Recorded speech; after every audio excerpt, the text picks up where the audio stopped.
The Eagles get pimp slapped by the Cowboys. What's going on, folks? This is Coach Marcus Pro Fan Talk. Another bad loss for the Eagles. The Eagles are struggling right now. You can use any excuse that you want to. It's a tough schedule. They're tired. 3 games in 12 days, all of that kind of stuff. At the end of the day, it doesn't matter because when you step on that field, you're supposed to perform. You are paid to produce. And we have not been doing that. Even last night on my halftime show, when I did Facebook Live, the first thing I went to was Brian Johnson's play calling and Sean Desai's defense. Now, when you stop and reflect a bit, while there are some play calls I didn't like at certain times and how we did things, that wasn't the problem. We moved the ball into Dallas territory 3 times, once even in the red zone, and we gave the ball up all 3 times. We did not score a point last night on offense. I'm not going to count field goals. We did not score when it counted, when it mattered, 1 time. So essentially, Dallas can claim that they shut us out. Defense was the only one that scored. We didn't do anything in the first half or the second half. We just turned the ball over. Jalen Hurts gets a 12-yard run into the red zone, looking to score. It was capping off a pretty good drive. We put the ball on the ground. We give it up. A.J. Brown misses a perfect ball by Jalen Hurts. Goes right through his hands. That would have put us down like at the 3-yard line. Then later on, sure hands. He catches it. He makes a move. And then they just rip it out. Then Devontae Smith on the fumble. Good catch. Good yards after the catch. And then they just rip it off. But you know what? This is what Dallas has been doing all year. They've been forcing turnovers all year. And I'm not talking about Bland running back the pick sixes. I'm talking about they've been forcing teams to put the ball on the ground. And that's exactly what we did. So that's not Brian Johnson's fault. You don't practice that during the week. And the Eagles just have to be better at a situation like that. You got to be aware that that's what they're going to try to do. You get what you can get, but also sometimes you got to get your butt on the ground.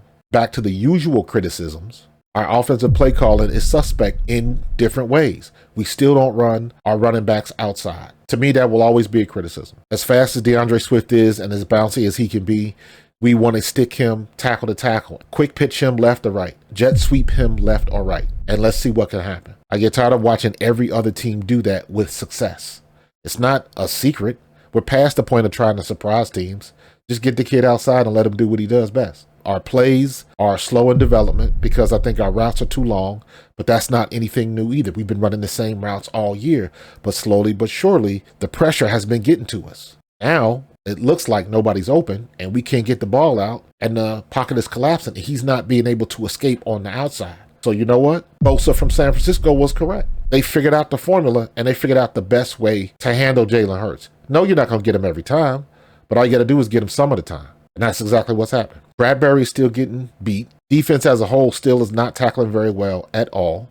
Reed Blankenship gets hurt because his tackling technique was garbage. What did I say last week with all of this stuff about Seth? Tackling is a attitude. It's all about technique. What do they teach you day one in football? See what you hit. Keep your head up. Reed Blankenship goes up there, makes a tackle, lowers his head, gets concussed. Now he's in concussion protocol, and he might not be with us next week. That's a technique thing. Again, that ain't Sean Desai's fault. You expected to know how to do that. Sidney Brown is guilty of the same stuff. A lot of our corners, they're going up making business decisions, not tackles. You look at that play that Ferguson jumped over him. He had a chance to jump over him because the DB drops his head. We're in a bad situation right now. And at the end of the day, the bottom line is the Eagles have 4 weeks to get this fixed. Right now, regardless of how we played, what have you done for me lately? So I'm looking at these last 4 games, Seattle, Arizona, and the 2 games against the Giants. We don't have no layups. There are no layups in the NFL, especially the way we're playing.